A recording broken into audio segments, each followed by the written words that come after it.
Træerne gror, som de altid har gjort.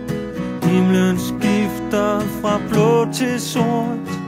Fuglene flyver fra sted til sted, og de bliver sikkert ved.